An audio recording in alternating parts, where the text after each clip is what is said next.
চাঁপাইনবাবগঞ্জে হামের উপসর্গ নিয়ে 250 শয্যা বিশিষ্ট জেলা হাসপাতালে 24 ঘন্টায় 50 শিশু ভর্তি হয়েছে।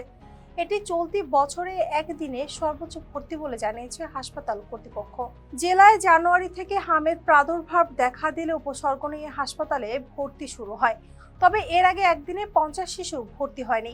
আগে সব রেকর্ড ছাড়িয়ে গত 24 ঘন্টায় সর্বোচ্চ সংখ্যক শিশু হামের উপসর্গ নিয়ে জেলা হাসপাতালে ভর্তি হয়। তবে ওই সময়ের মাঝেই 31 শিশু সুস্থ হয়ে বাড়িতে ফিরেছে। হাসপাতাল কর্তৃপক্ষ জানিয়েছে, সোমবার জেলা হাসপাতালে হামের আইসোলেশন কর্নারে মোট 73টি শিশু চিকিৎসা নিচ্ছে।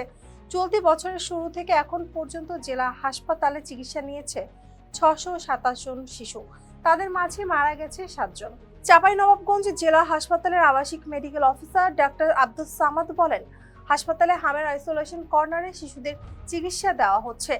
এর মধ্যেই রোগীর চাপ বাড়ায় শিশু ওয়ার্ডে একজন চিকিৎসক অতিরিক্ত বাড়ানো হয়েছে। তারপরও চাপ সামলাতে হিমশিম খাচ্ছেন চিকিৎসকরা। কালকে এসছি, বাবুর গায়ে যে হাম বের হয়েছে, ঠান্ডা, জ্বর, পায়খানা, তার ভিতরে কালকে এসে একটা স্যালাইন দিয়েছে, আর কিছু এ পর্যন্ত দেয়নি। আজকে সকালে বলে বলে বলে বলে একটা ইঞ্জেকশন দিয়েছে। বারবার যাচ্ছি, জ্বর হয়েছে, বাবুরই হয়েছে, গামুচ করতে বলছে, আসছে না, দেখছে না, বাবুকে কিছু করছে না, শুধু গামুচ করতে বলছে। গামুচ করে কি জ্বর ভালো হয়? চিকিৎসা নিতে হবে। গামুচ করতে বাসায় থাকতাম, বাসায় গামুচ করতাম।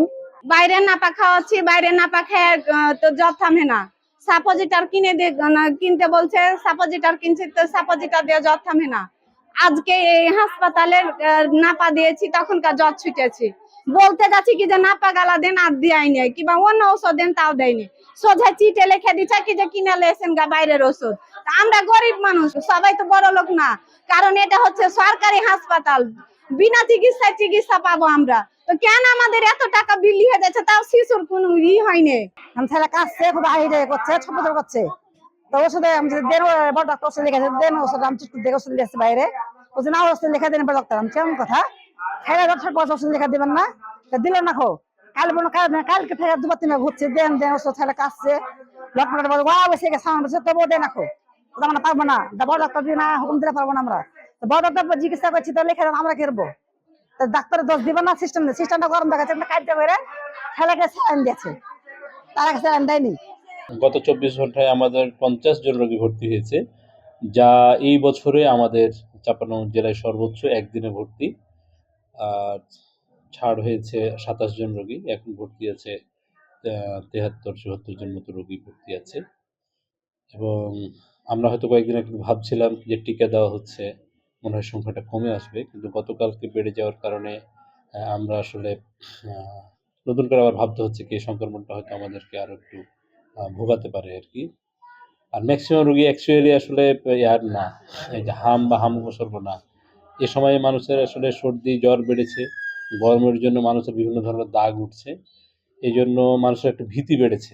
তো আমার কাছে মনে হয় কি যে হাম বা হাম উপসর্গ থাকলেই ভর্তি নয়, আপনারা চিকিৎসককে দেখে বাসায় চিকিৎসাটা নিতে পারেন।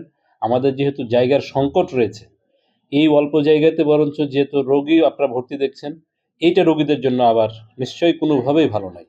এই জন্য রোগীদের পরামর্শ দেবো, আপনারা ভীতিও হবেন না, চিকিৎসকের পরামর্শে যেগুলো ভর্তি না করলেই নয় সে রোগীগুলো ভর্তি হবে, বাকিগুলো বাসা থেকে চিকিৎসা নেন। যেহেতু এটা ডেথ রেট খুবই কম, 1000-1 হাজারে শতকরা 0.1%, 1000-1, এটা প্রাণঘাতী ওইভাবে রোগ নয়।